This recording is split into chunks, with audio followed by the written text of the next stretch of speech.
Odd सतगुरु रामपाल जी परमेश्वर जी की जय हो। सभी भाई बहनों को पवन दास की तरफ से प्यार भरा सत साहिब। भाई और बहनों, आज 7 दिवसीय साध संगति का समापन है। आज हमारा ये 8वां वीडियो है और जब जब भूल पड़े पुस्तक के ऊपर आप जी ने जितने भी वीडियो देखे हैं, उम्मीद करता हूँ आप भाई बहनों को परम पूज्य परमेश्वर सतगुरु रामपाल जी के आशीर्वाद से बहुत कुछ भक्ति मार्ग पर आगे बढ़ने के लिए, अपनी मर्यादाओं को बनाए रखने के लिए समझ में आया होगा। अब ये इसका 8वां पार्ट है और 8वां जो पार्ट है वो विशेषकर मर्यादाओं को लेकर है।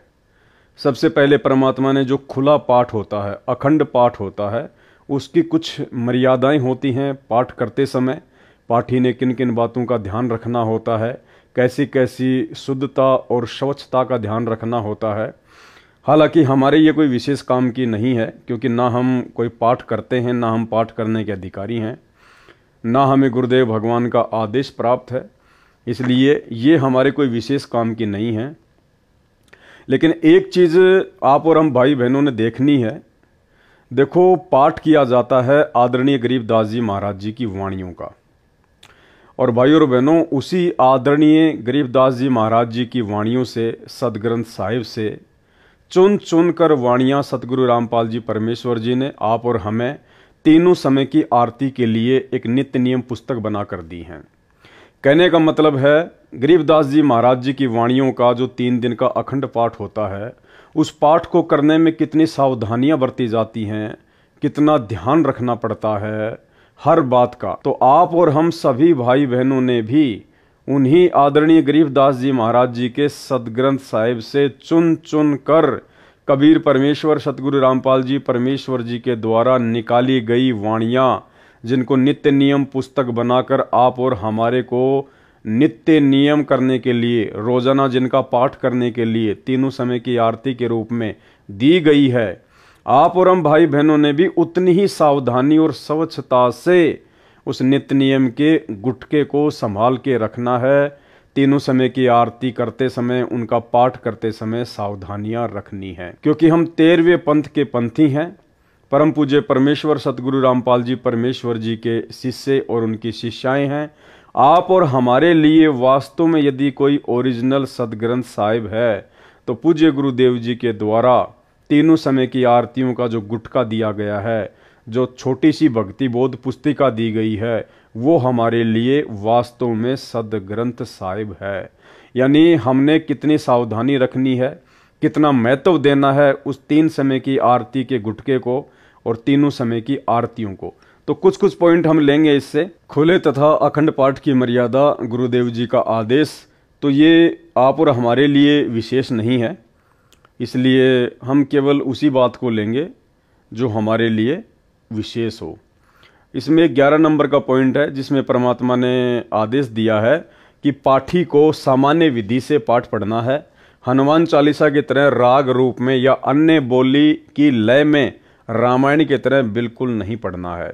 जबकि आप और हम सभी भाई बहन अच्छे से जानते हैं कि सतगुरुदेव भगवान की आवाज़ में आदरणीय गरीबदास जी महाराज जी की वाणियाँ जो 50 घंटे की हैं, जो आप सभी भाई बहनों के घरों में पाठ रूप में चल रही हैं, और सतलोक आश्रम मैनेजमेंट हरियाणा के द्वारा गुरुदेव भगवान की आवाज़ में उन आश्रमों में पाठ शुरू करने से पहले जो भगत अपने मुंह से बोलकर पाठ किया करते थे 3 दिन का, तो आप और हमें अच्छे से पता है कि किस प्रकार से वो लय में गाया करते थे, राग में गाया करते थे, भजन की तरह उसका पाठ किया करते थे। वाणियाँ उन भक्तों की यूट्यूब पर बहुत ज़्यादा शेयर की जाती थी।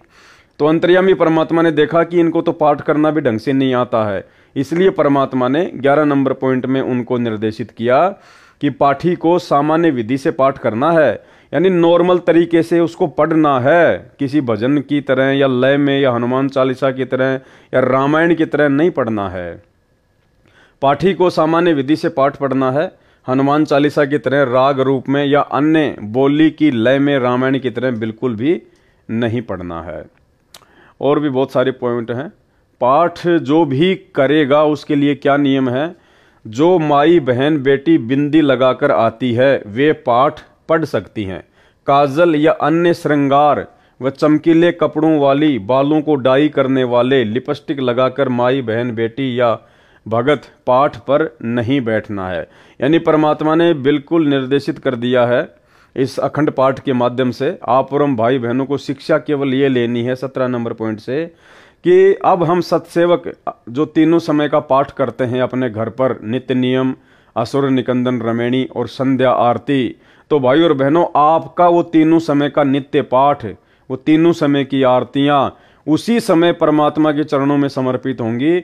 उसी समय आपकी तीनों समय की पाठ की वाणियां सही मानी जाएंगी जब आप इन नियमों का पालन करेंगे। यानी सतगुरु रामपाल जी भगवान के भगत बनने के बाद में यदि आप भक्ति बोध पुस्तक को हाथ में लेके पाठ करते हैं तो ध्यान रखना, एक तो आपने काजल बिल्कुल भी नहीं लगाना है। अन्य श्रृंगार का मतलब है किसी भी प्रकार का सोना चांदी या आर्टिफिशियल का गहना आपने नहीं पहनना है। चमकीले कपड़े बिल्कुल भी नहीं पहनने हैं। बालों को डाई बिल्कुल भी नहीं करना है। लिपस्टिक लगाकर माई बहन बेटी या भगत पाठ पर नहीं बैठ सकते। तो ये कुछ नियम बता दिए परमात्मा ने। अगर आप इन मर्यादाओं को तोड़कर अपने घर पर तीनों समय का पाठ नित्य नियम की पुस्तक से करते हैं तो आपका पाठ सतगुरु रामपाल जी भगवान को समर्पित नहीं माना जाएगा। सिर पर छज्जेदार टोपी पहनकर पाठ नहीं पढ़ सकते। यानी कोई भी भाई बहन जो है तीनों समय का जो नित्य नियम जो करता है अपने घर पर या कहीं भी, उसको टोपी पहनकर पाठ नहीं करना है। टोपी मतलब जिसके आगे वो छज्जा होता है, टोपी जिसको हम कहते हैं कैप, वो पहनकर उसने पाठ नहीं करना है। केवल सामान्य टोपा या टोपी पहनकर पाठ पढ़ सकते हैं। जिस प्रकार से हम सत्सेवक भाई बहन सफेद कलर का एक कपड़ा अपने सिर पर बांधकर तीनों समय का पाठ करते हैं, तो परमात्मा कहते हैं कि आप जी इस प्रकार से केवल सामान्य टोपा या टोपी पहनकर पाठ पढ़ सकते हैं। रुमाला पहनना आवश्यक नहीं है।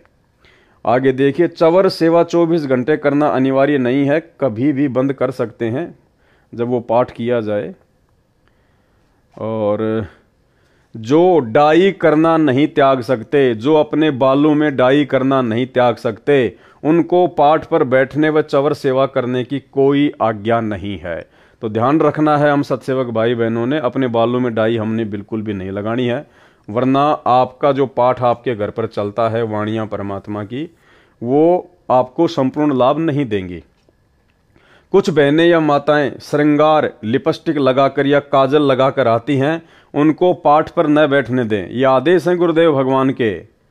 कुछ बहनें या माताएं श्रृंगार यानी सोने चांदी वगैरह पहन के आना, लिपस्टिक लगाना या काजल लगाकर आती हैं, उनको पाठ पर न बैठने दें, चवर सेवा भी न करने दें। ऐसी पाप आत्माओं को आश्रम में भी ना आने दो। नोट कर लो, ये सख्त आदेश है गुरुदेव के सतलोक आश्रम मैनेजमेंट हरियाणा को कि आश्रमों में जो पाठ चलता है उस पाठ में ऐसी पाप आत्माओं को तो एंट्री भी नहीं होनी चाहिए। लेकिन उसके बावजूद भी आपको सब पता है 90% हार श्रृंगार करने वाली माता बहनें ही सतलोक आश्रम मैनेजमेंट हरियाणा में उनके भंडारों में जाती हैं। इन लोगों को गुरुदेव भगवान के आदेश से कोई लेना देना नहीं है, इनको केवल ज्योति और पाठ का पैसा चाहिए। तो हम सत्सेवक भाई बहनों ने इस 25 नंबर के पॉइंट को आधार बनाकर अपने गुरुदेव के आदेश की पालना करनी है। हम सत्सेवक भाई बहनों ने ना कि 3 समय का पाठ करते समय, बल्कि अब हमने कभी भी अपने जीवन में इस प्रकार का आडंबर नहीं करना है। ना ये हार श्रृंगार करना है, ना कोई सोना चांदी पहनना है, ना लिपस्टिक लगाना है, ना काजल लगाना है।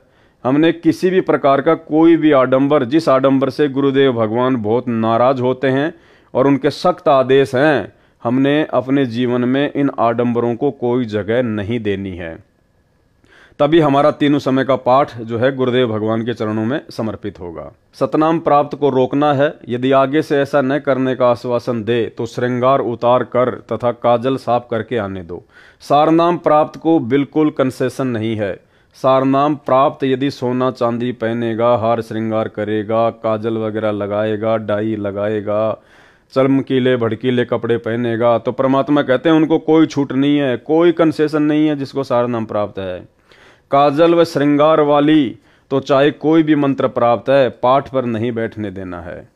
तो हम सत्सेवकों ने भी ध्यान रखना है, कोई आडंबर हमने अपने घर पर नहीं करने हैं। भक्तजनों को निर्देश। अखंड पाठ में नियमों का पालन संबंधी जानकारी। यह अखंड पाठ हमारे भी कोई विशेष कोई काम का नहीं है। ये पाठ के दौरान सबसे अहम नियम, यानी सतलोक आश्रमों में जो पाठ प्रकाश होता है 3 दिन का, उसमें परमात्मा क्या कह रहे हैं? पाठ के दौरान सबसे अहम नियम, सबसे मुख्य नियम क्या है? नज़र नेक रखें, यानी आपको गंदी नज़र नहीं रखनी है। किसी भी माता बहन के ऊपर कोई गंदी नज़र नहीं रखनी है। मन में कोई दोष वगैरह नहीं होना चाहिए। नीयत साफ रखें, मन में दोष द्वेष न रखें, पक्षपात ना करें, परमात्मा से डरें, बहन बेटी माई को बुरी नज़र से न देखें, पाप को मन में जगह न दें। जबकि भाई और बहनों, ये सारे अवगुण सतलोक आश्रम मैनेजमेंट हरियाणा वालों में जो लोग पाठ प्रकाश पर बैठते हैं उनमें कूट कूट कर भरे हैं, कूट कूट कर। तो आपका पाठ करवाना उन आश्रमों में कितना लाभदायक है, कितना आपको पुण्य मिलेगा, ये आप जी भली भांति परमात्मा के द्वारा बताए गए इस नियम से समझ सकते हैं। पाठ के दौरान सबसे अहम नियम, तो आप और हमने, जो हम सत्सेवक हैं, हम जो अपने घर पर पाठ करते हैं तीनों समय का, नित्य नियम, असुर निकंदन रमैणी और संध्या आरती, तो परमात्मा कहते हैं पाठ के दौरान सबसे अहम नियम, नज़र नेक रखें, नीयत साफ रखें, मन में दोष द्वेष न रखें, पक्षपात न करें, परमात्मा से डरें, बहन बेटी माई को बुरी नज़र से न देखें, पाप को मन में जगह ना दें। तो सतलोक आश्रम मैनेजमेंट हरियाणा से जुड़े हुए भाई बहन जो उन आश्रमों में पाठ करवाते हैं, तो भाई आप जी भली बात इन लोगों के आचार विचार व्यवहार से ये 80 पेज का लेटर पढ़ के आपने देख लिया होगा इन नियमों के ऊपर ये लोग कितने खरे उतर रहे हैं। तो आपका पाठ बिल्कुल भी आपको वो लाभ नहीं देगा जो लाभ आदरणीय गरीबदास जी महाराज जी की वाणियों से आपको मिलना चाहिए। जो सेवादार व पाठी इन नियमों को खंड करेगा, उसके द्वारा किया गया पाठ लाभ के स्थान पर हानि करेगा, उसे भी कष्ट उठाना पड़ेगा, पाठ करने वाले को भी कष्ट उठाना पड़ेगा, और जो पाठ करवा रहा है उसको भी लाभ की जगह क्या मिलेगा? हानि करेगा उसको, हानि। और यही कारण है पाठ करवाते करवाते, ज्योति करवाते करवाते भी सतलोक आश्रम मैनेजमेंट हरियाणा वाले परमात्मा से दूर होते जा रहे हैं। और भी कुछ इसके नियम हैं। उसके बाद ये भक्ति मर्यादाओं को लेकर परमात्मा ने यहाँ पे कुछ बातें लिखी हुई हैं, और परमात्मा यही चाहते हैं कि मर्यादाओं में भगत रहना सीख जाए, भगत मर्यादाओं को निभाना शुरू कर दे, क्योंकि मर्यादाओं के बिना भक्ति हमारी जो है फल ही नहीं सकती, हमारी भक्ति सफल हो ही नहीं सकती। गुरुदेव भगवान कहते हैं कि भक्ति चाहे थोड़ी कर लो, लेकिन मर्यादा आपने पूर्ण निभानी पड़ेगी। तो कुछ नियम हैं ये सतनाम प्राप्ति के बाद में जो परमात्मा ने हमें बताए हैं। तो एक बार हम सभी भगत भाई बहन नियमों को रिपीट करेंगे, क्योंकि ये लास्ट का पार्ट चल रहा है, इसमें विशेषकर नियमों को लेकर ही परमात्मा ने जानकारी दी है। नोट: सत्यनाम प्राप्ति के लिए तथा प्राप्त करने के बाद आवश्यक नियम, जिनमें से एक भी नियम खंड नहीं करना। यदि निम्न नियमों का पालन नहीं कर सकते तो सत्यनाम ना लें। स्पष्ट कर दिया गुरुदेव ने, यदि आप इन तमाम नियमों का पालन नहीं कर सकते हैं तो आप जी सतनाम ना लें। उपदेश प्राप्त पुण्य आत्माएं परमात्मा के मार्ग पर चलती हैं, वह परमात्मा प्राप्ति के लिए यात्रा प्रारंभ करती हैं। यात्री बहुत ही कम सामान लेकर यात्रा करता है, अधिक भार उठाकर यात्रा करना संभव नहीं होता। जो सांसारिक परंपराएं हैं वे व्यर्थ का भार हैं, जो भक्ति मार्ग में यात्रा में बाधक हैं। इसलिए इस भार से मुक्त होने के लिए निम्न नियमों का पालन करना अनिवार्य है। सबसे पहला नियम क्या बताया परमात्मा ने? किसी के पैर नहीं छूने और न ही दूसरे को छूने देना है। यदि अचानक या मना करने पर भी कोई पैर छू लेता है तो उस स्थिति में नामखंड नहीं होता। आपने किसी को बद्दुआ या आशीर्वाद नहीं देना है, न ही इच्छा करके किसी से आशीर्वाद लेना है। कोई आपके सिर पर आशीर्वाद के लिए हाथ रखे तो आपने मना करना है, फिर भी कोई हाथ रख देता है तो आपका उपदेश सुरक्षित है। यानी आपने जानबूझकर किसी से आशीर्वाद नहीं लेना है, अपने सिर पर हाथ नहीं रखवाना है। यदि फिर भी कोई जबरदस्ती रख देता है और आपके यदि अंदर से ऐसी कोई इच्छा नहीं है कि ये मुझे कोई आशीर्वाद दे, तो परमात्मा कहते हैं ऐसी स्थिति में फिर आपका नामखंड नहीं होता है। परंतु आपने आशीर्वाद व बद्दुआ बिल्कुल नहीं देनी है, क्योंकि आशीर्वाद देने से आपकी भक्ति कमाई नष्ट हो जाती है। जैसे एक पहिए की ट्यूब से दूसरे पहिए की ट्यूब में हवा डालने से आपकी गाड़ी खड़ी हो जाएगी, आपको हानि हो जाएगी। एक उपदेशी बहन ने अपने अनुपदेशी भाई को स्वस्थ होने का आशीर्वाद दे दिया। भाई तो स्वस्थ हो गया, परंतु बहन इतनी अस्वस्थ हुई कि 1 महीना अस्पताल में रही। पुनः उपदेश लिया, अपनी गलती की समायाचना करने पर ही वह स्वस्थ हो पाई। इसलिए सर्व से प्रार्थना है कि यह गलती ना करें। इसी प्रकार अन्य नियमों के खंड करने से आपकी राम नाम की गाड़ी में पंचर हो जाएगा, वह भी रुक जाएगी, अर्थात आप जी को हानि होगी। पूर्व समय में सती प्रथा एक परंपरा थी। जिस किसी का पति मर जाता था तो उसकी स्त्री को भी उसी मृत पति के साथ जिंदा जलाया जाता था, जो एक महाजालिम कर्म था। उस समय के मानव समाज ने उस कुरीति को मजबूरन मानना पड़ता था। किसी महापुरुष ने संघर्ष करके उस सती प्रथा को बंद कराया। समाज के रूढ़िवादी व्यक्तियों ने बहुत विरोध भी किया, परंतु प्रयत्न सफल हुआ, तो आज सर्व बहनें सुखी हैं। इसी प्रकार ये सर्व परंपराएं जानो जो मानव समाज पर भार हैं, इनको समाप्त करने से ही भार मुक्त हो सकेंगे तथा भक्ति मार्ग पर आसानी से चल सकेंगे। दूसरा नियम है, टीवी, कंप्यूटर तथा मोबाइल में फिल्म, सीरियल, मैच, कार्टून देखना तथा मोबाइल में वीडियो गेम आदि नहीं खेलना है। यानी किसी भी प्रकार का कोई गेम, कोई मैच, कोई कार्टून, कोई फिल्म, कोई धारावाहिक, कोई सीरियल, हम भगत भाई बहनों ने विशेषकर सतनाम प्राप्त करने के बाद गुरुदेव का विशेष आदेश है कि आपने ये गलती भूलकर भी नहीं करनी है। जो भाई बहन साथ संगति से जुड़ चुके हैं, भले उन्होंने संकल्प नाम दीक्षा ही ली है, उनके लिए तो सारे के सारे नियम लागू हैं। हमने किसी प्रकार की कोई भी कोताही नहीं बरतनी है, भले आपने संकल्प ही लिया है, भले आपको प्रथम नाम ही है, ठीक है। तो परमेश्वर कह रहे हैं कि हमने टीवी, कंप्यूटर तथा मोबाइल में फिल्म, सीरियल, मैच, कार्टून देखना तथा मोबाइल में वीडियो गेम आदि नहीं खेलना है। अब बताइए, इन आश्रमों में लोगों को नाम दीक्षा दिलाई जाती है, लोगों को सारे नियम समझाए जाते हैं। अब वो भगत भाई बहन जो उपदेश प्राप्त कर रहे हैं, जो सतनाम प्राप्त कर रहे हैं, वो कैसे इन नियमों का पालन करेंगे?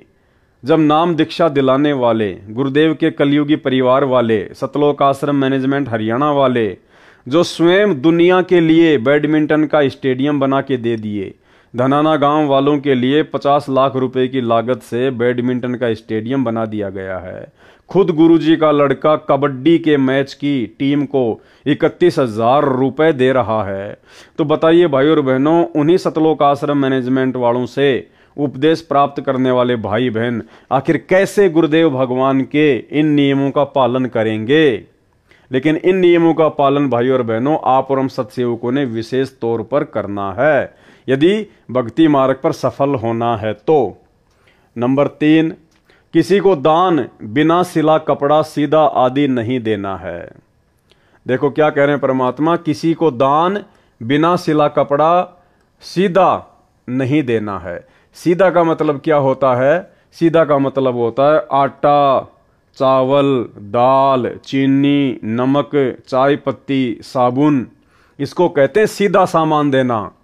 जबकि आपने इसी पुस्तक में पीछे पढ़ा कि जब 2020 में कोरोना आया, उस समय मेरे विशेष सेवादारों ने, सतलोक आश्रम मैनेजमेंट हरियाणा वालों ने गांव-गांव में जाकर आटा, दाल, चीनी, चावल, साबुन, तेल, चाय पत्ती ये बांटा।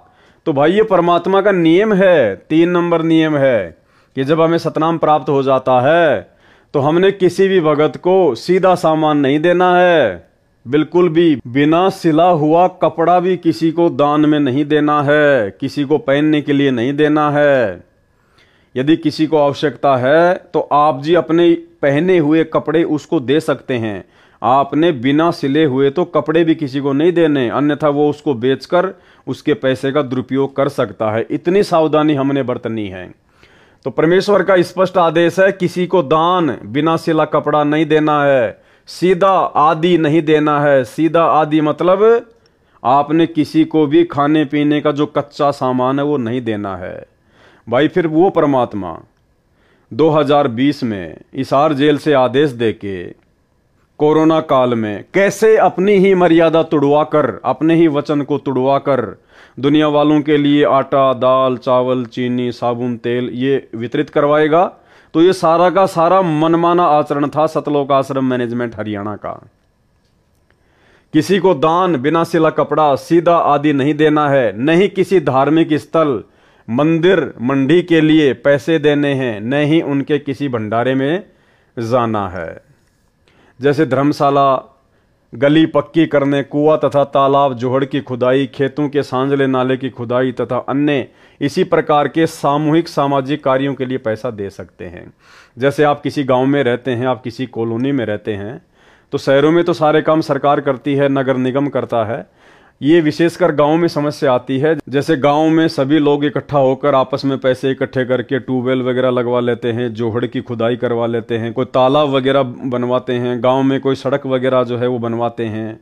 तो परमात्मा कहते हैं अगर कोई सामाजिक काम है, सामाजिक काम का मतलब आप जिस गांव में रहते हैं, आप जिस कॉलोनी में रहते हैं, और यदि वहां पर सभी लोग मिलकर और अपनी सुविधा के लिए यदि इस प्रकार का कोई कार्य करवाते हैं जिनसे हमारी मर्यादा ना टूटती हो, तो ऐसे में हम सहयोग कर सकते हैं। जो भी हमारे हिस्से में पैसा आएगा हम उनको दे सकते हैं। तो ये होता है सामाजिक काम। ऐसा नहीं है कि समाज में कहीं और जगह काम हो रहा है, किसी दूसरे गांव में कोई सामाजिक काम हो रहा है और उस गांव के लोग हमारे से चंदा मांगने आ जाएं और उस सामाजिक काम का हम कोई यूज ही नहीं करते, तो हमने उनमें कोई सहयोग नहीं करना। जिस कॉलोनी में, जिस गांव में हम रह रहे हैं और वहां के लोग यदि आपस में मिलकर सांझला कोई काम करते हैं, गांव वाले, जो पूरे गांव के काम आता है, जिसको हम भी यूज करते हैं, कोई नलका, कोई ट्यूबवेल, कोई पशुओं के पानी पिलाने के लिए तालाब वगैरह, जोहड़ वगैरह, और जैसे गांव में कोई ट्यूबवेल लगवाया, उसकी मोटर वगैरह जल गई, सभी लोग आपस में पैसा इकट्ठा करके नई ट्यूबवेल लेके आते हैं। तो ऐसी चीजों में हम सहयोग दे सकते हैं, ना कि किसी दूसरे गांव में हो रहे सामाजिक काम में सहयोग करना है, बिल्कुल भी नहीं। नंबर 4, माथे पर तिलक न लगाना है और न ही लगवाना है। भात में पटड़े पर नहीं चढ़ना है, गले में माला नहीं डलवानी है और न ही डालनी है, और न ही किसी की झोली में पैसे डालने या लेने हैं। यदि दोनों पक्ष उपदेशी हैं तो विवाह केवल असुर निकंदन रमैणी करके साधारण विधि से करना है तथा भात परंपरा को समाप्त करना है। कोई त्योहार, जागरण, मुंडन, धार्मिक अनुष्ठान, जन्मदिन, छठी आदि नहीं मनाना है, न ही उसमें जाना व सहयोग करना है। स्पष्ट आदेश है परमात्मा के, ध्यान रखना। कोई भी त्योहार नहीं मनाना, किसी भी प्रकार के जागरण में नहीं जाना, हमने कोई मुंडन वगैरह नहीं करवाना, जैसे कोई मर जाता है या जैसे बच्चे का मुंडन करवाते हैं। धार्मिक अनुष्ठान चाहे किसी भी देवी देवता का, किसी भी रिश्तेदारी में क्यों ना हो, आड़ोस पाड़ोस में क्यों ना हो, बिल्कुल भी सहयोग नहीं करना। जन्मदिन चाहे पड़ोस में क्यों ना हो, बिल्कुल नहीं जाना। चाहे घर में किसी काका, ताऊ, चाचा के बच्चे का जन्मदिन क्यों ना हो, हमने उस दिन स्पेशली उन लोगों के खाना नहीं खाना है, उसकी जन्मदिन पार्टी में नहीं जाना है, बिल्कुल भी। छठी, जैसे कोई बच्चा वगैरह हो जाता है, गांव वाले मिलकर ताश वगैरह खेलते हैं, हमने वो भी नहीं मनानी है, आदि नहीं मनाना है, न ही उसमें जाना व सहयोग करना है। ध्यान रखना इन बातों का। नंबर 6, किसी को दुआ या बद्दुआ नहीं देनी है। नंबर 7, किसी को good morning, good afternoon, good evening, good night आदि शब्द नहीं बोलने हैं। यदि कोई बोलता है तो उसे समय अनुसार केवल morning morning, evening evening, afternoon व नाइट नाइट 2-2 बार बोल सकते हैं। यानी हमने किसी भी आदमी को सुबह के समय गुड मॉर्निंग नहीं बोलना है। यदि सामने वाला गुड मॉर्निंग बोलता है तो हमने भी उनको गुड मॉर्निंग नहीं बोलना है। Number 8, happy birthday, happy new year तथा गुड बाय आदि शब्द नहीं बोलने हैं। यदि कोई आपसे बोलता है तो उसे धन्यवाद या थैंक यू बोल दें। क्या बोलो? धन्यवाद या थैंक यू। नंबर 9, सिखों को छोड़कर संत बाबा रूप में दाढ़ी ना हो। इसके ऊपर दास विशेष तौर पर वीडियो बना चुका है। इसमें परमात्मा का स्पष्ट आदेश है कि सिखों को छोड़कर, सिख कौन? जिन लोगों ने संत रामपाल जी से दीक्षा नहीं ले रखी है, उन सिखों को छोड़कर यदि सिख समाज का कोई भी व्यक्ति संत रामपाल जी से उपदेश लेता है तो संत या बाबा रूप में, यानी भगत रूप में या अन्य किसी बाबा रूप में उसने दाढ़ी नहीं रखनी है, ना सिर पर बाल रखने हैं, ना उसने पगड़ी वगड़ी पहननी है। यानी सिख समाज की जो परंपराएं हैं, यदि आप संत रामपाल जी से उपदेश ले रहे हैं तो आपने उन समस्त परंपराओं को, सिख समाज की परंपराओं को त्यागना है। नंबर 10, बहनों ने नेल पॉलिश और लिपस्टिक नहीं लगाना है। नंबर 11, परफ्यूम तथा सेंट आदि नहीं लगाना है, यानी किसी भी प्रकार का हमने ये फालतू के चौचले वगैरह नहीं करने हैं। अपने आप को बिल्कुल सिंपल तरीके से रखना है। 12, विवाहित बहनें केवल सिंदूर या बिंदी में से एक चीज लगा सकती हैं। नंबर 13, किसी अनुपदेशी का जूठा नहीं खाना है, यदि अनजान में खाया है तो समा होता है, भविष्य में ध्यान रखें। नंबर 14, हाथों पर मेहंदी नहीं लगानी है, किसी बीमारी के कारण लगा सकते हैं। हाथों में मेहंदी लगाने से नाम खंड होता है। सिर बालों में रंग, काली मेहंदी या डाई नहीं लगानी है। यदि आपको कोई प्रॉब्लम है, कोई दिक्कत है, डॉक्टर यदि आपको सर में मेहंदी लगाने की सलाह देता है ठंड के लिए, तो आप जी ठंड के लिए लगा सकती हैं। बाकी सफ़ेद बालों को काला करने के लिए या युवा दिखाई देने के लिए बिल्कुल भी हमने डाई का या मेहंदी का प्रयोग नहीं करना है। कहने का मतलब है साधु सोई जो सीधा चाल है, हमने किसी भी प्रकार का कोई आडंबर नहीं करना है। नंबर 15, शादी में जाते हैं तो पैसे, सगुन, वार फेरी, मुंह दिखाई पर पैसे नहीं देने हैं, यानी जो आडंबर लोग करते हैं वो हमने बिल्कुल भी नहीं करने हैं। विदाई के समय घर में नारियल नहीं फोड़ना है। कन्या विदाई के समय गाड़ी पर पानी डालना या सगुन के लिए धक्का लगाना अर्थात सगुन करना मना है। यानी जो भी आडंबर होते हैं परंपरागत शादी विवाह में, हमने बिल्कुल ध्यान भी नहीं देना उनकी तरफ, ना कोई सहयोग करना है। नंबर 16, किसी को किसी भी अवसर पर गिफ्ट देना मना है, यानी हमने कोई गिफ्ट वगैरह नहीं देना है। अगर कोई गिफ्ट दे तो कोशिश करनी है ना लो। अगर कोई पीछे से रख जाए या डाक या कोरियर द्वारा भेजे तो उसको रख लें।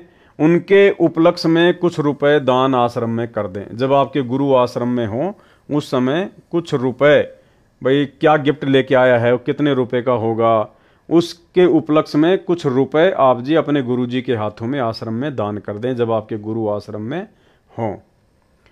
नंबर 17, परिवार में किसी की भी शादी हो तो परिवार के अन्य सदस्यों के लिए कपड़े आदि नहीं देने व नहीं लेने हैं, यानी हमने बिल्कुल भी लेन देन नहीं करना है, ना कपड़े का ना और किसी चीज का। कन्यादान रूप में कपड़े, गहने आदि नहीं देने हैं।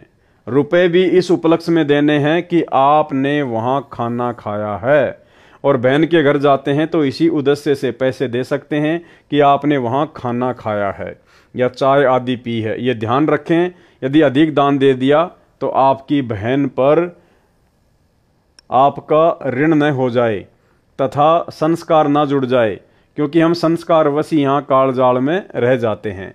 यदि आप पैसा देना चाहें और बहन न लेवे तो दोनों ही भार मुक्त हो जाते हैं। यदि बहन, बुआ जी आदि उपदेशी हैं तो उनको चाहिए कि वह पैसा, रुपया, कपड़ा, आभूषण कदापि ना ले। प्यार से कहे कि आपने कह दिया, हमने मान लिया, ऐसे शिष्टाचार से मना करना है। 19 नंबर, स्कूल में गायत्री मंत्र बोलते समय ओम शब्द नहीं बोलना है, क्योंकि जिसे गायत्री मंत्र कहते हैं यह यजुर्वेद के अध्याय 36 का मंत्र 3 है। मूल पाठ में ओम मंत्र नहीं है। जो गायत्री मंत्र बोला जाता है ओम भूर्भुवस्सुवः, तो गुरुदेव कह रहे हैं कि शुरुआत में उसमें ओम मंत्र नहीं है, वो यजुर्वेद अध्याय 36 का मंत्र 3 है। मूल पाठ में ओम मंत्र नहीं है। वेद परमात्मा की अनूठी देन है, इसमें वृद्धि या कटौती करना परमात्मा का अपमान है, लाभ के स्थान पर हानि ही होती है। इसलिए इस मंत्र के साथ ओम नहीं बोलना है।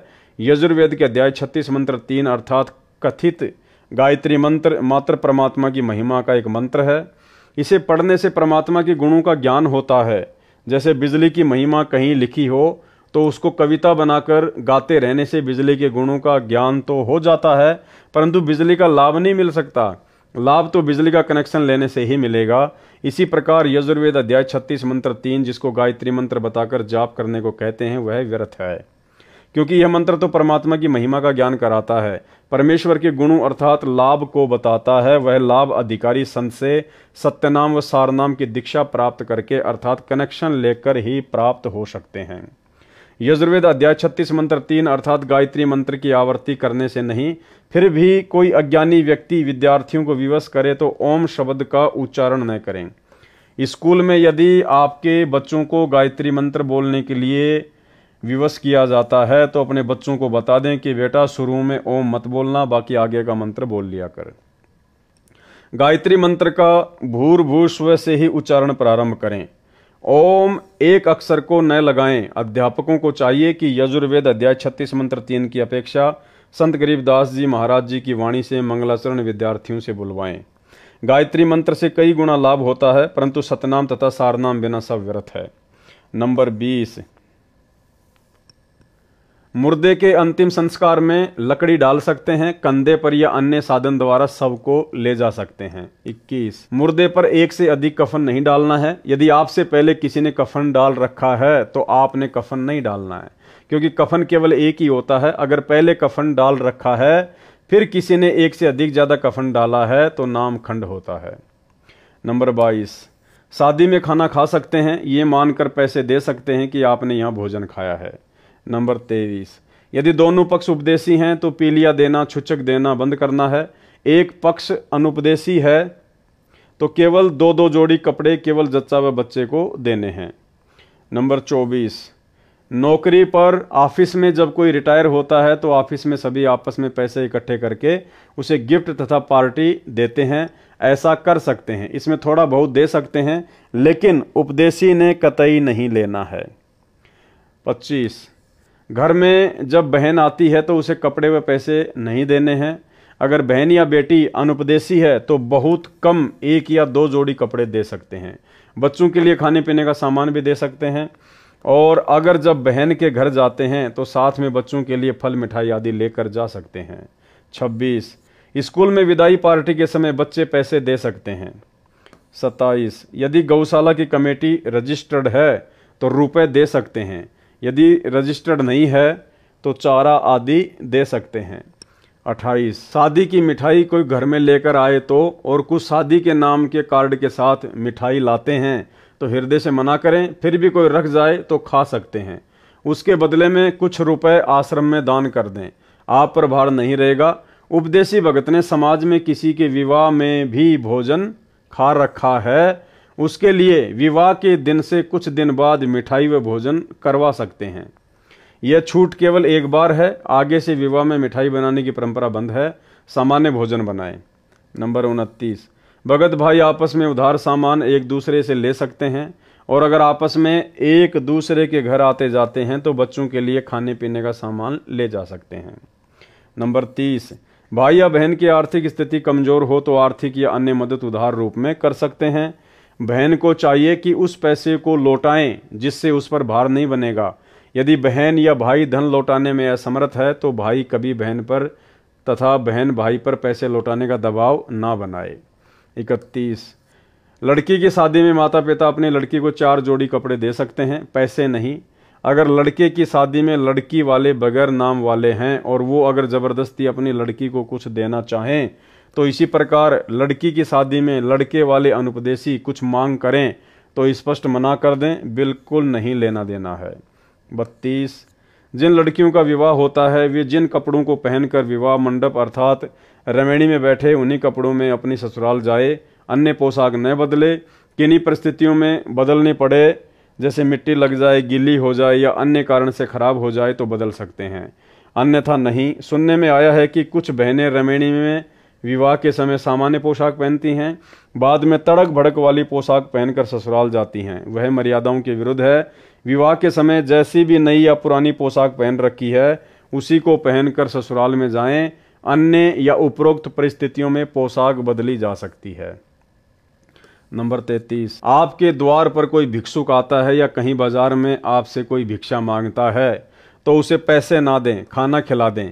यदि उसको वस्त्र की आवश्यकता है तो वस्त्र बिना सिला न दें, पुराना या नया सिला हुआ कपड़ा दें। कंबल चादर भी पुराना दें, नहीं तो अधिकतर भिक्षुक शराबी कबाबी हैं, नए कपड़ों को बेचकर शराब आदि नशीली वस्तुओं का प्रयोग करते हैं, वह दोष दान करने वाले को भी लगेगा। एक श्रद्धालु ने कहा कि यह अच्छा सा नहीं लगता कि भिक्षुक को रुपए न दें, आत्मा नहीं मानती। उसके लिए उत्तर, एक उदाहरण यह है कि एक भद्र पुरुष ने एक भिखारी को 100 रुपये की भिक्षा दी।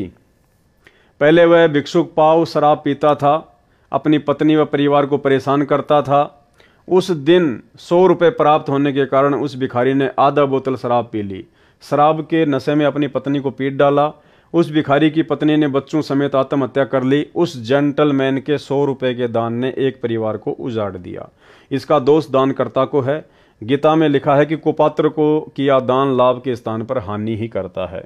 कबीर परमेश्वर जी भी कहते हैं, गुरु बिन माला फेरते, गुरु बिन देते दान, गुरु बिन दोनों निष्फल है, चाहे पूछो वेद पुराण। नंबर 34, किसी भी नियम के खंडित हो जाने पर आपको परमेश्वर जी से मिलने वाला लाभ बंद हो जाएगा।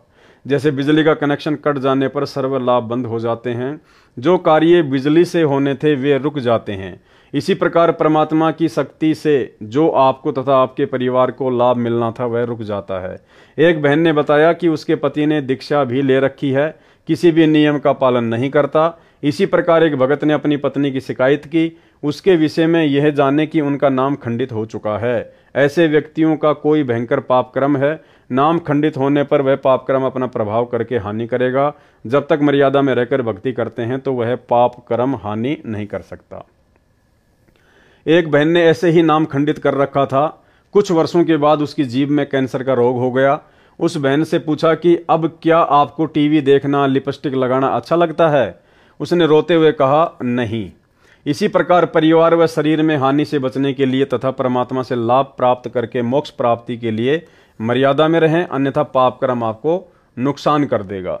इसलिए सर्व पुण्यात्माओं से पुनः निवेदन है कि सर्व नियमों का विधिवत पालन करके मानव जीवन को सफल बनाएं तथा पूर्ण मोक्ष प्राप्त करके सदा सुखी बने।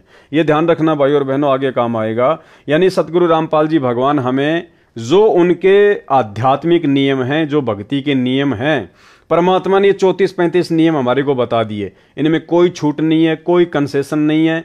और स्पष्ट तौर पर परमात्मा कह रहे हैं कि इसलिए सर्व पुण्यात्माओं से पुनः निवेदन है कि सर्व नियमों का विधिवत पालन करके मानव जीवन को सफल बनाएं तथा पूर्ण मोक्ष प्राप्त करके सदा सुखी बने, सतलोक में निवास करें। यानी नियमों में कोई छूट किसी भी प्रकार की किसी के लिए भी नहीं होगी।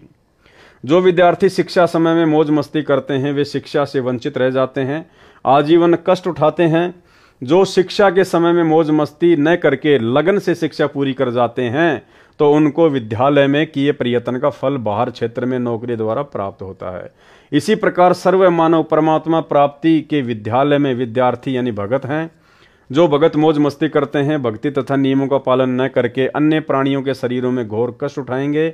जो लगन के साथ मर्यादा में रहकर परमेश्वर कबीर जी की भक्ति साधना जगत गुरु संत रामपाल जी महाराज से प्राप्त करके आजीवन करते रहेंगे, उनको सतलोक में सर्व सुविधाएं प्राप्त होंगी।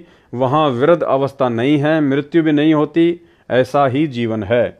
नर नारी व परिवार है, वह कभी मृत्यु को प्राप्त नहीं होता। इसलिए सत्य भक्ति करके अपना जीवन सफल बनाएं।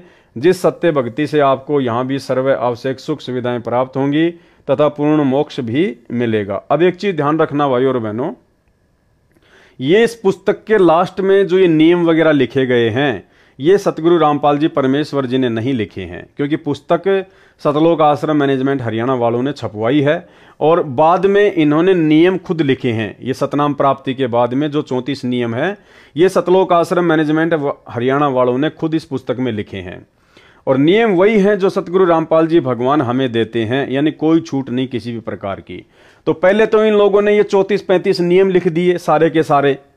अब उसके बाद में ये क्या लिख रहे हैं, विशेष छूट, समाज में स्थान बनाने के लिए विशेष छूट दी जाती है। संत रामपाल दास का निवेदन दिनांक 17 फरवरी 2018 से लागू। अब ध्यान रखना भाई और बहनों, ऊपर परमात्मा ने हमारे को सतनाम के 34 नियम बता दिए। उसमें परमात्मा कह रहे हैं कि इन नियमों का यदि आप विधिवत पालन करोगे, यानी प्रत्येक नियम का पालन करोगे तो ही आपका जन्म मरण का रोग कटेगा, आपको परमात्मा से मिलने वाला लाभ मिलेगा, अन्यथा नहीं मिलेगा। अब फिर वो परमात्मा समाज में विशेष स्थान बनाने के लिए कैसे छूट देगा नियमों में? ये देखिए इसी पुस्तक में लिखा हुआ ये विशेष छूट समाज में स्थान बनाने के लिए। अरे हमने अभी भी समाज वालों से ही भाईचारा निभाना है क्या? इतना ज्ञान समझा दिया, 30 साल कम नहीं होती है। गधे को गीता पढ़ाओ वो भी बैकुंठ जाने को तैयार हो जाए। अब 30 साल बाद में संत रामपाल जी नियमों में छूट देंगे और वो भी समाज में स्थान बनाने के लिए। अब 30 साल बाद भी भक्तों को समाज में स्थान चाहिए क्या?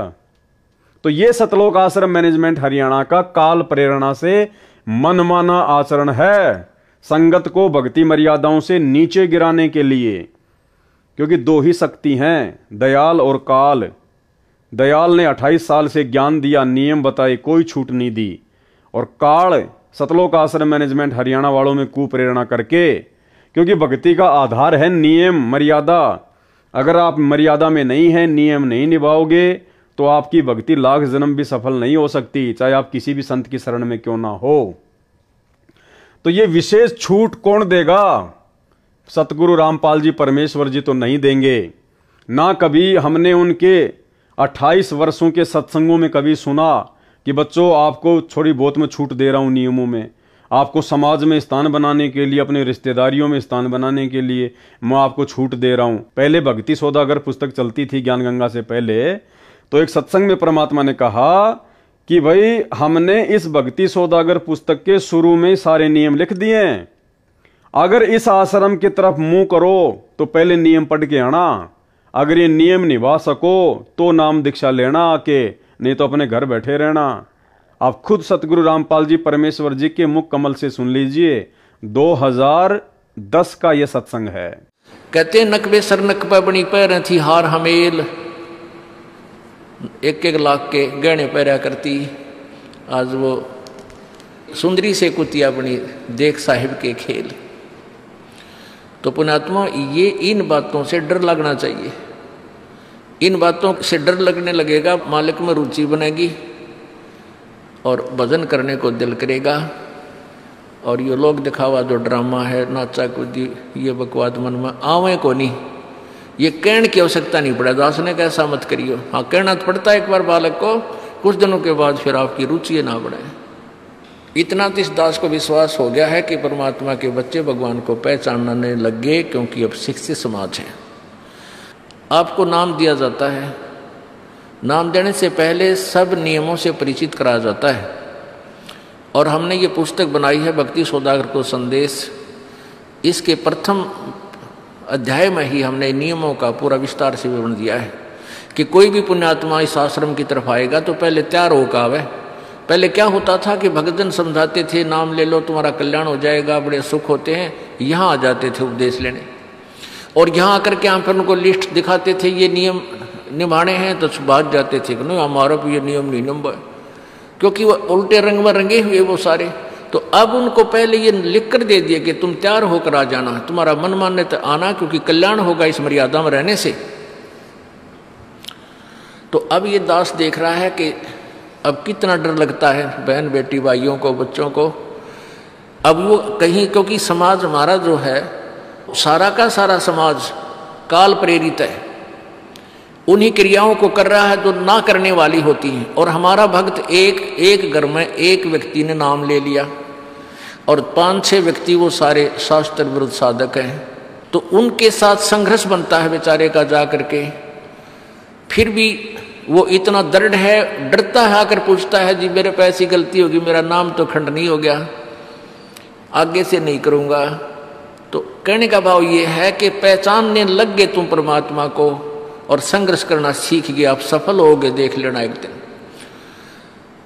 ये नाखून पालिश लगाते हैं, ओठों पर इसी बूंदी शक्ल बना लेते हैं, लाल वो लगा कर लिपस्टिक, इतना बेहुदी शक्ल बन जाती है। कहते हैं अब ऐसी मर्यादा बन गई, बहन बेटियां कहते हैं कि हम ऑफिस में जाते हैं तो ये लिपस्टिक वगैरह नहीं लगाते, नेल पेंट नहीं लगाते, तो क्या कहते हैं उस दूसरे कि तुम्हारे घर में कोई मर गया क्या? अरे थारा गजब भैया, ये बकवाद करने तो सारे जी जाओगे तुम, अकल खत्म होगी। यानी एक मर्यादा बन गई, जो ऐसे उल्टे काम ना करे उसने हे समझन लागे। निरंजन धन तेरा दरबार जहाँ तनिक नहीं न्याय विचार, सारे उल्टे काम में राजी रहे। लेकिन हमारी बेटियां अब संघर्ष करती हैं कि हाँ उनको ज्ञान हो गया, वो तो बालक हैं, कुछ भी कह सकती हैं।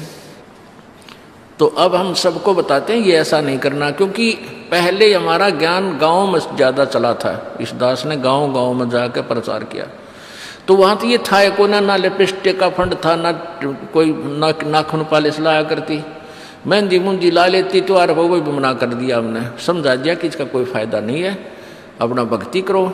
तो वो तो सब एक साधारण सी बात ही छोड़ छाड़ दी। अब शहरों में फैल गया परमात्मा का जो ज्ञान है। अब शहरों से जो बेटियां आती हैं वो सारे तो नाखुना निशी बुरे हाल तो सनाए पाओगी। और इधर बिहार में तो और बेगन हो रहा कति बुढ़ी बालक सारे लाल ये नाखुना न कति जो कुसुती तरह पेंट करके लाओगे नो चमकान दे। अब इनको समझाना पड़ता है कि ये नहीं करोगे तो मान जाते हैं कि नहीं आगे नहीं करेंगे हम, कि इनकी आवश्यकता भी क्या है। भगवान ने जो कितने सुंदर नाखून पहले बना के दे रखे, इन पर क्या फायदा और बकवाद करने की। तो मालिक ने जो अंग दे रखे हैं वो बहुत अच्छे बना के दे रखे हैं। इसमें हमको फेरबदल करें ये हमारी वो लोग दिखावा मेकअप है, इसकी हमें आवश्यकता नहीं। अब तो हम आपको बता रहे हैं, समझा रहे हैं पहली बार, फिर आप पे सियाने हो जाओगे, आपकी अब पर रुचि ना करे। जैसे नानक साहब कहते हैं, ना जाने काल की कर डारे किस विध डल जा पासा वे, जिना के सरते मौत खड़क दी उनानों के डांसा वे। अब प्रसंग था कि साध मिले साड़ी शादी होंगी और बिछड़ जा दिलगिरी वे, अख दे नानक सुनो जहाना ये मुश्किल हाल फकीरी वे। अब बताओ भाई और बहनों, इस वीडियो को सुनने के बाद में क्या आप ये यकीन करेंगे कि ये विशेष छूट समाज में स्थान बनाने के लिए सतगुरु रामपाल जी परमेश्वर जी ने दी होगी? जिस परमेश्वर ने 2010 में ही कह दिया था कि अगर इन नियमों को निभा सको तो नाम दीक्षा लेने के लिए आना, इस आश्रम की तरफ मुंह करना, तो फिर कैसे आज वो परमात्मा समाज में स्थान बनाने के लिए हमें छूट देगा? भाड़ में जाओ ये समाज। मीराबाई ने क्या कहा था, भाई कोई गुंडी को चाहे भूंडी कहो मेरी सुरत राम में लागी। लोक लाज मर्याद जगत की तिनकियों जो तोड़ बगावे, जब कोई राम भगत गति पावे। और परमात्मा कहते हैं लोक लाज ना कीजिए, निर्भय हो रहिए, जय मन चावे राम को तो दासा तन धरिए। तो फिर वो परमात्मा कैसे समाज में स्थान बनाने के लिए छूट देगा? और कौन है वो मंदबुद्धि भगत, कौन है वो महाअज्ञानी भगत जिसको समाज में विशेष स्थान की चाहत है? तो ये सारा का सारा काल का षड्यंत्र है। सतगुरु रामपाल जी भगवान की इन्होंने यहां पर मोहर लगा दी, जबकि गुरुदेव भगवान ने तो इस पुस्तक के 71 पेज पर ही अपना संदेशा समाप्त कर दिया। लास्ट में 2 लेटर लिख के सतलोक आश्रम मैनेजमेंट हरियाणा वालों के लिए, उसके बाद में सारे नियम वगैरह सतलोक आश्रम वालों ने खुद लिखे हैं। तो ये हमारे पूज्य गुरुदेव सतगुरु रामपाल जी परमात्मा का आदेश बिल्कुल भी नहीं हो सकता। हमारे परमात्मा ने कभी भी अपने नियमों में किसी को कोई छूट नहीं दी है। जब परमात्मा ने भक्ति की शुरुआत में किसी को छूट नहीं दी तो आज तो 28 साल हो गए, कैसे छूट देगा परमात्मा? अब क्या छूट दी है भाई और बहनों, देखना यही काल का सबसे बड़ा षड्यंत्र है। इस पुस्तक को पढ़ने के बाद में और ये नियम पढ़ने के बाद में कि विशेष छूट समाज में स्थान बनाने के लिए विशेष छूट दी जाती है, तो इन नियमों को पढ़ने के बाद में क्या क्या छूट दी गई है, वो 34 नियम कौन निभाएगा? प्रथम मंत्र के 11 नियम कौन निभाएगा? कोई नहीं निभा पाएगा, क्योंकि मन को तो जगह चाहिए बकवाद करने के लिए, और ये बकवाद करने के लिए जगह सतलोक आश्रम मैनेजमेंट हरियाणा ने दे दी। कितना बड़ा षड्यंत्र है भगत समाज के साथ। क्या छूट दी है इन लोगों ने काल प्रेरणा से? नंबर 1, लड़की की बिना नाम वाले परिवार में शादी होती है और ससुराल वाले आन उपासना के लिए, किसके लिए? देवी देवताओं की पूजा के लिए, आन उपासना के लिए। यदि किसी बहन बेटी की जगत वालों में शादी होती है, किसी भगत की उपदेशी बेटी की यदि जगत वालों में शादी होती है और ससुराल वाले यदि आन उपासना के लिए मजबूर करते हैं, जैसे उनके देवी धाम पर उनके साथ जाने के लिए, वहां पर धोख लगाने के लिए यानी दंडोत करने के लिए उन देवी देवताओं को कहते हैं, तो उपदेशी बेटी उनके साथ सैर सपाटा जानकर चली जाए। ये लो जी छूट दे दी कि वो उपदेशी बेटी उनके साथ में सैर सपाटा समझकर चली जाए, जैसा वे कहें करती रहें। देवताओं को भोग लगाओ, हाँ जी लगा दो। देवताओं को दंडवत करो, हाँ जी कर दिया। देवताओं को ये नारियल चढ़ाओ, हाँ जी चढ़ा दिया, क्योंकि छूट दे दी। जैसा वे कहें करती रहें, परंतु मंत्र अपना जाप करती रहें। मतलब मेरे को कोई कहे कि तूने शराब पीनी है और मैं शराब पीता रहूं और मंत्र अपना जाप करता रहूं, तो क्या हो जाएगा काम मेरा? देखो कैसी बेहुद्दी बातें लिखी हुई हैं। ये गुरुदेव भगवान के आदेश हो सकते हैं क्या? परमात्मा काल की गोद में बैठाएगा अपने बच्चों को? क्या कह रहे हैं? आन उपासना के लिए अगर मजबूर करते हैं तो करो। अरे गुरुदेव क्या कहते हैं कि 100 वर्ष सतगुरु की पूजा और एक दिन आन उपासी, वो अपराधी आत्मा फिर पड़े काल की फांसी। तो ये काल की फांसी में डाला जा रहा है भक्तों को। कितना बड़ा धोखा किया जा रहा है, कितना बड़ा षड्यंत्र काल का। उपदेशी बेटी उनके साथ सैर सपाटा जानकर चली जाए, जैसा वे कहें करती रहें, परंतु मंत्र अपना जाप करती रहें। यदि वहां कोई तिलक लगाता है तो लगवा लें, तुरंत उतार दें। अगर कोई आपके माथे पर तिलक लगाता है तो कह रहे हैं लगवा लो और उसके बाद तुरंत उतार दो। यानी कोई शराब पीता तो पी लो, तुरंत बाथरूम करके आ जाओ, काम खत्म। यदि हाथ के नाला धागा बांधता है तो बंधवा लो और बाद में तोड़ के फेंक दो। दारू पी लो और बाद में बोतल को तोड़ के फेंक दो। ये है इनके कहने का मतलब। तो ये है नंबर 1 टोटल काल का षड्यंत्र, भक्तों की मर्यादा तुड़वाने का षड्यंत्र। इसलिए दास कह रहा है भाई और बहनों, सतलोक आश्रम मैनेजमेंट हरियाणा पूरी तरह से काल का मुख्य एजेंट है धरती पर। पूरी तरह से काल प्रेरित है भक्तों को बर्बाद करने के लिए, भक्तों की भक्ति का सत्यानाश करवाने के लिए काल ने इन लोगों को स्पेशली नीचे उतार रखा है संत रामपाल जी के पंथ में। तो अब आप खुद विचार कर लेना इस 1 नंबर के घटिया नियम को पढ़कर। नंबर 2 क्या छूट दी है?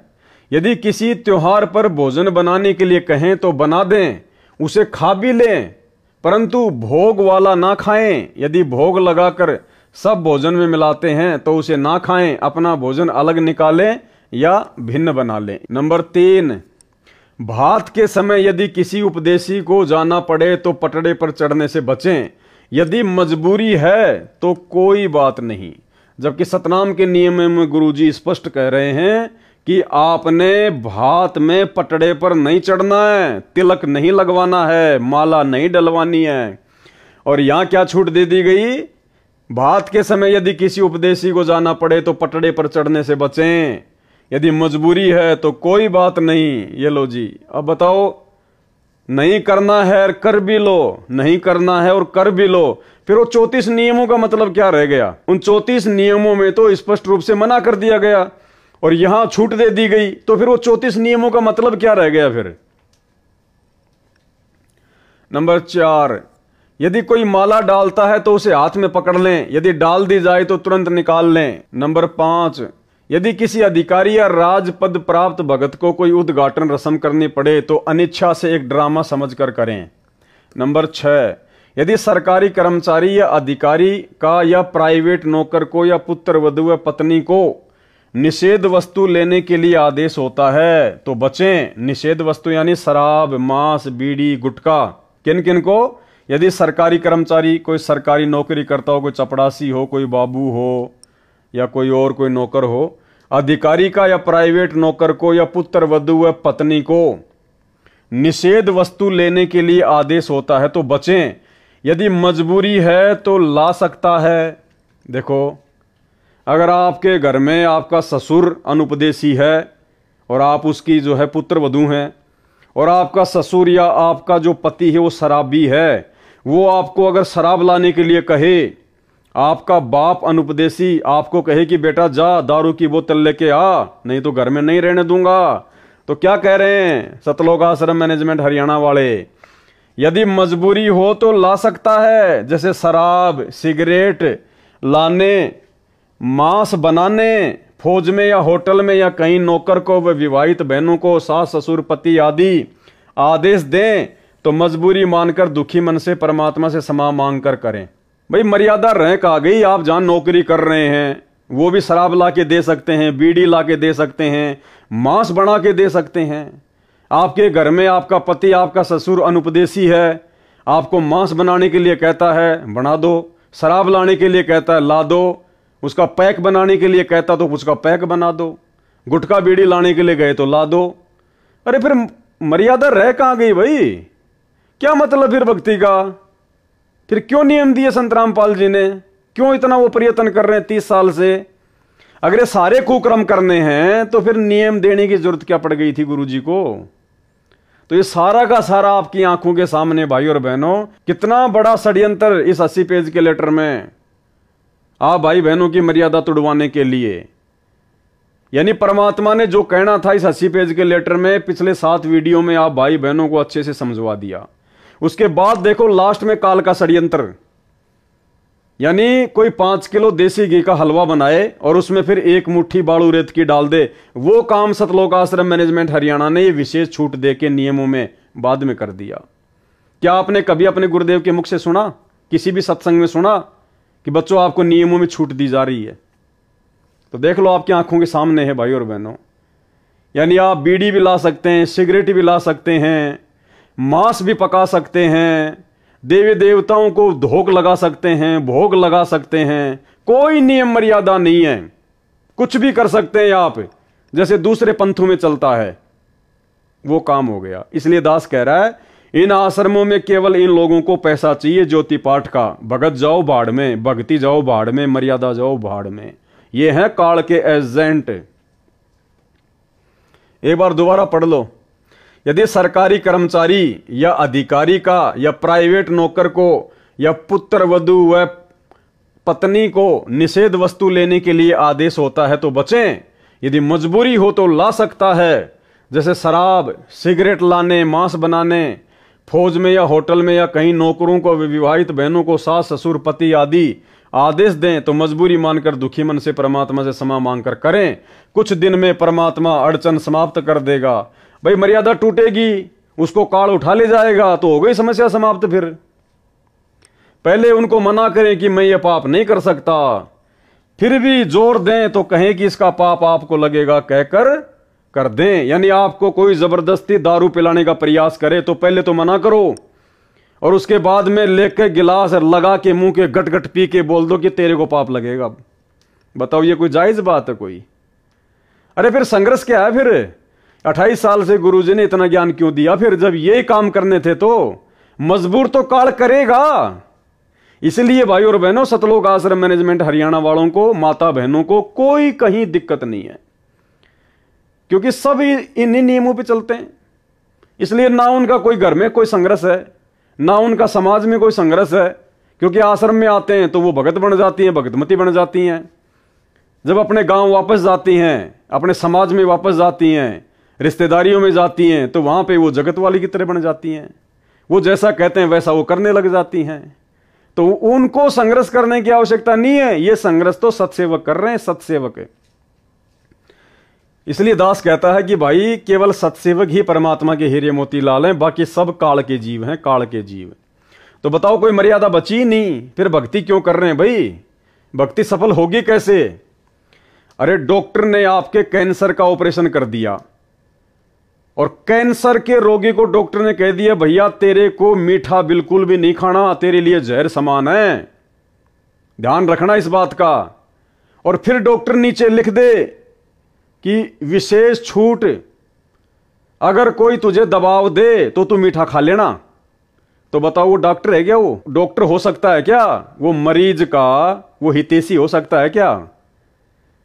जब कैंसर के ऑपरेशन के बाद में उसने नियम दे दिया कि मीठा नहीं खाना भाई, नहीं तो मरेगा। एक तरफ तो ये कह रहा है और नीचे फिर कह रहा है विशेष छूट दे रहा हूं मैं तेरे को, खा लेना मीठा, कोई दिक्कत नहीं है। तो फिर क्या मतलब फिर नियम का?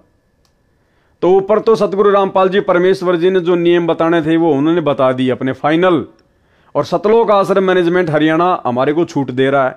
तो ये हमारा दुश्मन है, ये मैनेजमेंट है, ये काल का एजेंट है, काल प्रेरणा से हो रहा है सारा काम ये। नंबर 7, यदि सैनिक या सिपाही को गोली मारने का आदेश होता है तो मना ना करे, क्योंकि वह दोष आदेश करने वाले को लगता है। उसकी नौकरी यही है, रण में शहीद हुए सैनिक व सिपाही को स्वर्ग प्राप्ति होती है। भैया हम संत रामपाल जी के भगत हैं, हमारे को स्वर्ग नहीं चाहिए, हमारे को सतलोक चाहिए। तो गोली मारने वाला कहां जाएगा? स्वर्ग में जाएगा। और दूसरी बात भैया, जब राजा इब्राहिम सुल्तान को ज्ञान हुआ ना तो उसने अपना राज्य त्याग दिया था, राज्य कि मुझे तो भक्ति करनी है, बाढ़ में जाओ, ये इंद्र जैसा राज्य। हाँ भाई 30-40 हजार की नौकरी के लिए खाली स्वर्ग में जाओगे क्या? ये आप लोग स्वयं सोच लेना। नंबर 8, विशेष परिस्थिति में बालों में रंग कर सकते हैं। देखो जी, हर प्रकार की छूट दे दी। ऊपर तो गुरुजी कह रहे हैं कि जो डाई करता है उसको तो पाठ पे भी मत बैठने दो, जो बालों में मेहंदी लगाता है उनको तो आश्रम में एंट्री भी मत दो। और यहां क्या कहा जा रहा है, विशेष परिस्थिति में बालों में रंग कर सकते हैं, हर्बल वाला यानी आयुर्वेद वाला। नंबर 9, कई बेटियों बहनों को बिगड़ी परिस्थितियों में कार्यालय में लिपस्टिक लगाने के लिए मजबूर किया जाता है। उनके लिए छूट दी जाती है कि कार्यालय में जाते समय लगा लें, पहन लें तथा छुट्टी के बाद तुरंत उतार दें। कोशिश करें न लगाएं तो अच्छा है, यह स्वास्थ्य के लिए भी हानिकारक है। बताओ, लगा भी सकते हैं और नहीं भी लगाना है। और ये ऑफिस में कार्यालयों में काम करने वाली बहन बेटियों के लिए जो उपदेशी हैं, उसी सत्संग में सतगुरु रामपाल जी भगवान ने कह रखा है कि हमारी बेटियां संघर्ष करती हैं। इन लोगों की तरह सतगुरु रामपाल जी भगवान ने छूट नहीं दी अपने सत्संग में उनको कभी कि भाई आप जिस भी ऑफिस या कार्यालय में काम करती हो तो आप जी लिपस्टिक लगा लिया करो और जब शाम को वापस आओ तो उतार दिया करो। नहीं, गुरुजी ने कहा कि हमारी बहन बेटियां संघर्ष करने लग गई। उनको पता नहीं तरह तरह की बातें बोली जाती हैं, लेकिन वो किसी की बात पे ध्यान नहीं देती। गुरुजी ने कभी छूट नहीं दी। ये नाखून पॉलिश लगाते हैं, ओठों पर इसी बूंदी शक्ल बना लेते हैं, लाल वो लगा कर लिपस्टिक, इतना बेहुदी शक्ल बन जाती है। कहते हैं अब ऐसी मर्यादा बन गई, बहन बेटियां कहते हैं कि हम ऑफिस में जाते हैं तो ये लिपस्टिक वगैरह नहीं लगाते, नेल पेंट नहीं लगाते, तो क्या कहते हैं उस दूसरे कि तुम्हारे घर में कोई मर गया क्या? अरे थारा गजब भैया, ये बकवाद करने तो सारे जी जाओगे तुम, अकल खत्म होगी। यानी एक मर्यादा बन गई, जो ऐसे उल्टे काम ना करे उसने हे समझन लागे। निरंजन धन तेरा दरबार जहां तनिक नहीं न्याय विचार, सारे उल्टे काम में राजी रहे। लेकिन हमारी बेटियां अब संघर्ष करती हैं कि हाँ उनको ज्ञान हो गया, वो तो बालक हैं, कुछ भी कह सकती हैं। तो भाई और बहनों, ये छूट कौन दे रहा है? काल प्रेरणा। यही तो है खेल सारा का सारा यहां पे, दयाल का और काल का। तो समझो भाई और बहनों इस पूरे के पूरे काल चक्कर को। देखो, परमात्मा ने कोई कसर नहीं छोड़ी हमारे को 30 साल से अनमोल भक्ति ज्ञान देने में। आज जेल में बैठ के भी परमात्मा हर पल हमारे को मर्यादाओं का ही पाठ पढ़ा रहा है। बार बार हिसार जेल से जो विशेष संदेश आ रहे हैं, परमात्मा मर्यादाओं को लेकर ही हमारे को सख्त कर रहा है कि बच्चों, अगर मर्यादा नहीं है तो चाहे आपको सार नाम मिल जाए, चाहे सार शब्द मिल जाए, चाहे प्रथम नाम मिल जाए, आपकी भक्ति कभी सफल हो ही नहीं सकती। और मर्यादाओं में कोई कंसेशन नहीं है, कोई छूट नहीं है। तो ये छूट कौन दे रहा है? सतलोक आश्रम मैनेजमेंट हरियाणा। तो सतलोक आश्रम मैनेजमेंट हरियाणा आपका दोस्त है या आपका दुश्मन है? तो भाई और बहनों विचार कर लेना, बाद में यह मौका नहीं मिलेगा। थोड़ा सा समय बचा है आप और हमारे पास में भगत बनने का। बाद में सर पर हाथ रख के रोओगे, कुछ भी हाथ नहीं लगेगा। ये वर्तमान में इतना संघर्ष परमात्मा जो अपने दासों को निमित्त बनाकर करवा रहे हैं, भाई अगर समझदार हो तो विचार कर लेना, बाद में कुछ हाथ नहीं लगेगा। तो अब ज़्यादा मैं कुछ कहूँगा नहीं, क्योंकि जो भी कुछ आप लोगों ने इस 80 पेज के लेटर में देखा, सुना, पढ़ा, समझदार को तो वही पर्याप्त है। बाकी मूर्खों के आगे कितना ही चिल्लाते रहो, कितना ही भौंकते रहो। जो अपने गुरुदेव भगवान के 30 साल के इतने सत्संग करने के बाद भी, उनके इतने प्रयत्नों के बाद भी नहीं समझे और उसी सतलोक आश्रम मैनेजमेंट हरियाणा रूपी गंदगी में सड़ रहे हैं, वो भाई मुझ पवन दास के ज़्यादा उपदेश देने से क्या समझेंगे? तो जो समझदार थे वो तो समझ चुके हैं, क्योंकि परमात्मा कहते हैं ज्ञान का और गाम का तो चमका सा ही होता है, बाकी भैंस के आगे कितनी बीन बजा लो कोई असर नहीं पड़ना है। तो हम सत्सेवक भाई बहनों ने सतर्क हो जाना चाहिए हर प्रकार से।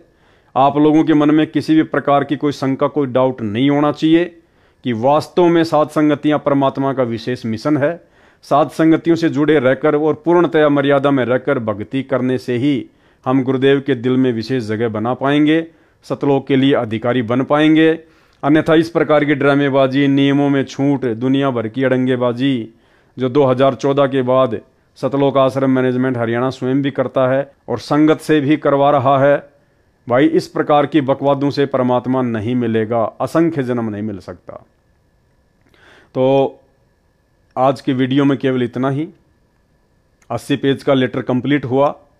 परमात्मा जी का विशेष तौर पर हम धन्यवाद करेंगे कि परमेश्वर ने हम सबको धैर्य दिया, सद्बुद्धि दी परमात्मा ने, जो उनके आशीर्वाद से ये 8 पार्ट कंप्लीट हो पाए। और आगे उम्मीद करेंगे, प्रार्थना करते हैं कि परमेश्वर हमें थोड़ी बहुत सेवा इसी प्रकार से ज्ञान आधार से एक दूसरे भगत भाई बहनों के साथ साथ संगति की देते रहें, ताकि हमारा विश्वास दृढ़ रहे और गुरुदेव भगवान के हिसार जेल से बाहर आने तक हम लोग भक्ति पर जीवित रह सकें। तो सभी भाई बहन सतगुरु रामपाल जी भगवान का धन्यवाद करें, सभी भाई बहन परमात्मा का जयकारा करें। बंदी छोड़ सतगुरु रामपाल जी परमेश्वर जी की जय हो।